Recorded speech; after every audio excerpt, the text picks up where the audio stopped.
तो हेलो मेरे प्यारे दोस्तों, मैं आप लोग के लिए कक्षा नवम के लिए विषय गणित का 2025 के लिए पेपर लेके आ चुका हूं। तो अगर आप लोग हमारे चैनल पर पहली बार आए हैं तो चैनल को सब्सक्राइब करने के साथ साथ वीडियो को भी लाइक कर लीजिएगा और अपने दोस्तों तक इसे शेयर करना मत भूलिएगा, क्योंकि आप लोग को इस चैनल पर ऐसी वीडियोस मिलने वाली हैं। तो अगर आप लोग हमारे चैनल पर पहली बार आए हैं तो इसे अपने दोस्तों तक शेयर करिए, सब्सक्राइब करिए और वीडियो को लाइक करिए, क्योंकि मैं आप लोग के लिए कक्षा नौम के लिए ही नहीं, जब आप लोग अगले क्लास 10वीं में जाएंगे तो मैं आप लोग के लिए तब भी यहाँ से पेपर लेके आऊँगा। तो आप लोग हमारे चैनल को सब्सक्राइब कर सकते हैं ताकि आपको आगे भी आने वाली वीडियोज़ का नोटिफिकेशन मिल जाए। तो चलिए यहाँ से वीडियो के बिना देर करते हम लोग यहाँ से इसको स्टार्ट यहाँ से कर लेते हैं। तो यहाँ पर हमारे सबसे पहले यहाँ पर कुछ हम लोग को निर्देश दिया गया। सबसे पहले आप लोग को निर्देश को अच्छे प्रकार से पढ़ लेना होगा।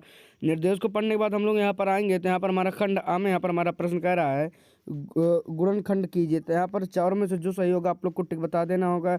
इसमें हमारा तीसरा वाला सही है, हमारा सही हो जाएगा। उसके बाद दूसरा प्रश्न कह रहा है बहुपद 10 की घात है, तो शून्य यहाँ पर इसका सही उत्तर हो जाएगा। उसके बाद यहाँ से तीसरा जो हमारा यहाँ पर प्रश्न दिया गया है, कह रहा है निम्नलिखित में बहुपद नहीं है, तो यहाँ पर हमारा तीसरा वाला इसमें बहुपद नहीं है। उसके बाद चौथा कह रहा है अपरिमेय संख्या है, तो यहाँ पर हमारा यहाँ से जो हमारा उत्तर यहाँ पर दिया है हमारा पाई यहाँ पर उत्तर हो जाएगा। उसी प्रकार से हम लोग आगे बढ़ेंगे तो यहाँ पर आप लोग इन सभी प्रश्नों को देख लीजिएगा।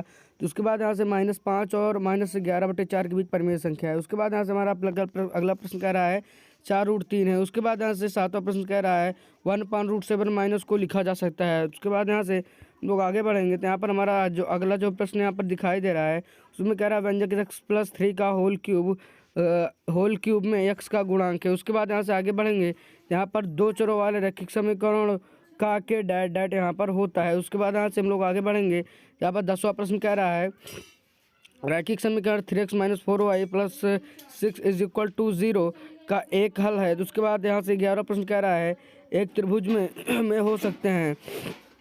उसके बाद यहाँ से 12वां प्रश्न कह रहा है कोण PQR तथा कोण PQS एक रैखिक युग्म बनाते हैं यदि कोण PQR बराबर x अंश तथा कोण PQS बराबर 50 अंश हो तो x का मान यहाँ पर आप लोग को बताना होगा। उसके बाद यहाँ से हमारा 13 जो यहाँ पर प्रश्न जो यहाँ पर दिया गया है 13वां प्रश्न कह रहा है निम्नलिखित में से कौन सा त्रिभुज सर्वांग समता की कसौटी नहीं है। उसके बाद यहाँ से हमारा तीसरा इसमें सही हो जाएगा। उसके बाद चित्र में त्रिभुज ABC भुजाएं ABBC तथा CA क्रमशः 8 6 तथा 7 सेंटीमीटर त्रिभुजों के तीनों कोण C का यहाँ पर मान आपको बताना होगा।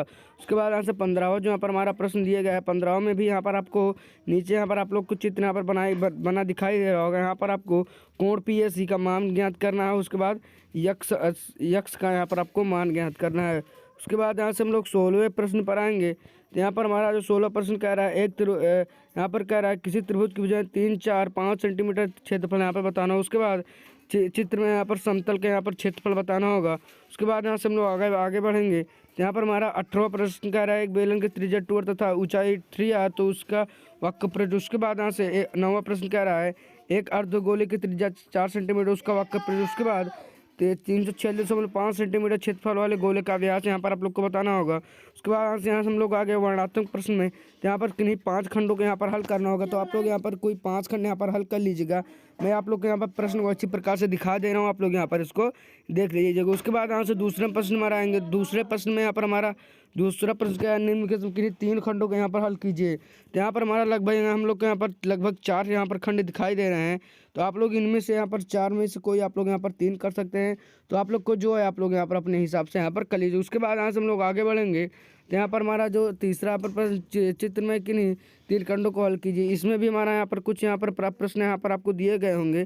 तो इनमें से आपको चाहे जो वाला यहाँ पर पहला या का यहाँ पर बना हुआ है चित्र यहाँ पर हमारा बना है और दूसरा यहाँ पर प्रश्न यहाँ पर बना हुआ है, दूसरा चित्र यहाँ पर हमारा बना हुआ है। उसके बाद यहाँ से हम लोग आगे बढ़ेंगे तो यहाँ पर हमारा जो तीसरा वाला प्रश्न है वो हमारा ये है। उसके बाद तीसरा ये बना हुआ है, चौथे में यहाँ पर ये है और ये वाला हमारा बना हुआ है। उसके बाद यहाँ से चौथे प्रश्न पर आएंगे। चौथा पे हमारा प्रश्न क्या है निम्न में से किसी एक खंड का यहाँ पर हल कीजिए। तो यहाँ पर आपको दो यहाँ पर दिए गए, दो में से एक को यहाँ पर आपको कोई कर लेना होगा।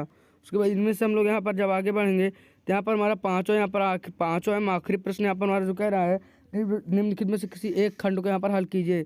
इसमें भी हमारा 2 में से किसी एक को यहाँ पर आप लोग को हल करना होगा। पहला प्रश्न कह रहा है चंद्रमा का व्यास पृथ्वी के लगभग 1/4 है, तो चंद्रमा का आयतन पृथ्वी के आयतन से कौन सी भिन्न है तो यहाँ पे बताना। उसके बाद एक गोले का व्यास 25% कमी की जाती है तो उसका वक्र पृष्ठीय क्षेत्रफल कितने प्रतिशत कम हो जाएगा। तो अगर आप लोग को वीडियो पसंद आई हो तो वीडियो को लाइक करने के साथ साथ चैनल को भी सब्सक्राइब कर लीजिएगा, अपने दोस्तों के साथ शेयर करना मत भूलिएगा। तो चलिए हम लोग एक और वीडियो में, तब तक की जय हिंद वंदे मातरम लेके जान पर चैनल को सब्सक्राइब कर लीजिएगा और वीडियो को भी लाइक जरूर से कर लीजिएगा।